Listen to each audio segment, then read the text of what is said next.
covering the community, events, and people of Georgia, Carolina. This is the Means Report. Here is Brad Means.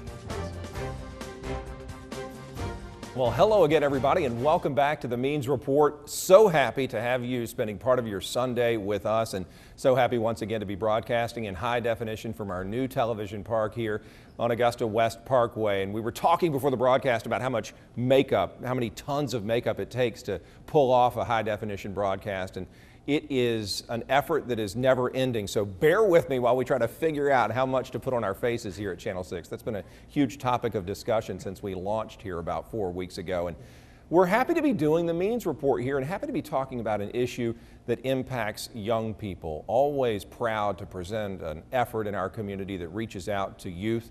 And today we have a special group of folks to do just that. We're going to talk about FATO. FATO is fighting against the odds, and the founder of this special group is none other than Troy Williamson, proud graduate of Silver Bluff. He's a Bulldog for life, but he left high school and went on to the University of South Carolina and, of course, became a first-round draft pick of the Minnesota Vikings, played for the Vikings, played for the Jaguars, an NFL veteran, and a man who never forgets his hometown. Troy, thank you for all you do and for being here. No problem. We appreciate it. With Troy, representing his FATO organization, is Fred Bryant, who handles public relations for the group, and Al Bradley II, the technology specialist. And I appreciate all of you all being here as well. Appreciate it. Troy, first of all, let's talk about what your group, FATO, Fighting Against the Odds, is doing specifically for youth who are disadvantaged, may not have a good shot at a good road in life.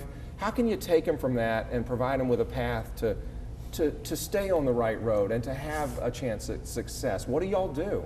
Well, first of all, I feel like we got to get to know them as kids, and we do different stuff as far as get them out, see how they act in different atmospheres, if it be taken them to a ball game or church or whatever it is, and fill them out and find out what they need as children. And then once you find out what they need, then you can go from there.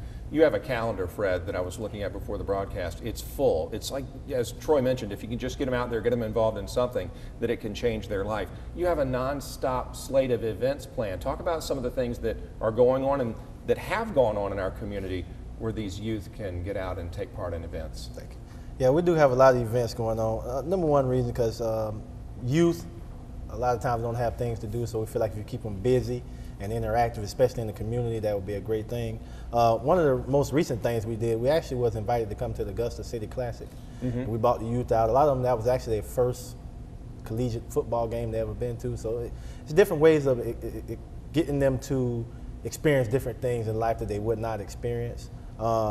We had a party where we gave back to some people in the community. We honored some people who had been through some things in life, and we gave out awards and things of that nature. And upcoming, we have a pancake breakfast at Applebee's in Aiken. It's on November 26th. We're going to have the kids come out. We actually have those tickets for sale. They're also available on our website, which we will announce a little later. So it's just about giving the kids an outlet, especially with the recent things we have going on in CSRA. Yeah, is there a need that you've noticed, Al, in the community when it comes to youth who need help? Sometimes we forget about the kids who are disadvantaged. Sometimes they're out of the spotlight, and so we don't remember them. Do you see a big need? Oh yeah, definitely. It's definitely a need. It's a lot of single-parent homes, and a lot of kids just doesn't get the opportunity. So we're just trying to bridge the gap to give them exposure, discipline, and tell them that they can be anything they want to be if they put their minds to it. So. What motivates you, Troy, to give back to your community like this? It seems like when someone makes it big, everybody wants a piece of them. Everybody wants their time. Everybody wants their money. Everybody wants their help.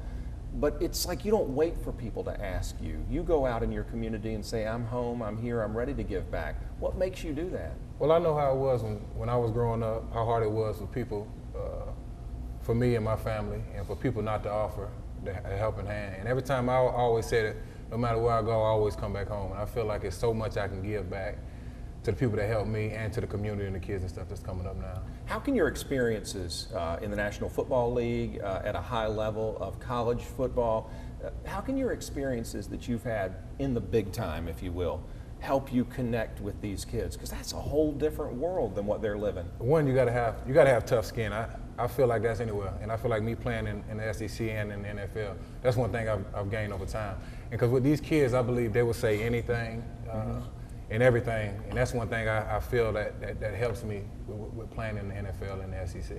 Talk about the families that you see that are impacted by fighting against the odds. You know, Al mentioned that it's a lot of single-parent homes.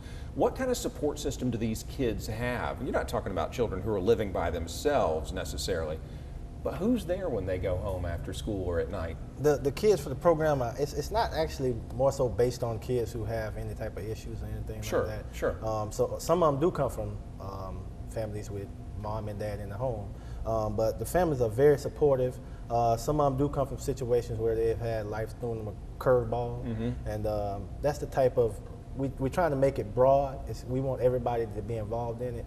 Just kids who can just have a push to experience different things in life that may not get to experience. I'm not saying that they want with their family, but it's just what FATO is really trying to do. So FATO, anybody can take part in the programs that you offer. Yes, it's sir. not targeted to a certain group. No, sir. What are some of the things that you like to do to have fun? What are some of the things that a kid would go and walk away saying, you know what, that was pretty cool. That event or that activity is something I want to tell my friends about and get other people involved in. Just anything that you guys do. We actually just had we like to do building exercises, and it was just something so simple. We went out actually down the Broad Street and we played a bunch of team building exercises, and it teaches them about trust. A lot of kids at a young age, they have problems with trust issues and trusting people, so it's making them more acceptable to trust the people around them. We took them to the fair, so we do a lot of fun things, but the main purpose of it is to give them diverse opportunities that they wouldn't have in a regular environment. Well, and once you give them those opportunities, have y'all seen, and I'm sure you have, where someone will go from not being exposed to anything, not really knowing what kind of direction they're going to go in life, not having any self-confidence maybe, to watching that person change? Have y'all seen that? I actually see it more now, because even when we first got with the kids, you see some of them was bottled in and you know, contained, but when they get the more and more comfortable they get with us, they be like, well, I don't think y'all should send us home. Y'all should, we should stay with y'all all day. And I was like, well, if we could, we would. You know, we got kids at home and stuff. And that's some of the stuff you see that they're more and more comfortable they get, because that might be the only time they get out during the week or the twice a month that we get them. So I mean, it just shows you the more and more they hang around, the more and more comfortable they get. It's also tough though, balancing your commitment to the community and your commitment to your own kids. I wonder that as a parent. How do you decide what to say yes to and what to say no to? Because a lot of times mom's back at home going, don't forget about us. That's something to one thing that we are a strong family knitted, and all of our significant others are involved also. Like my wife, Fred's wife, and we all together. And our kids are there, and we all just hang around. I mean, that's one thing when we decided to do this. That's one thing me and my wife decided is we got to be all in, because we know we got our family, but we also know some of these other kids need help.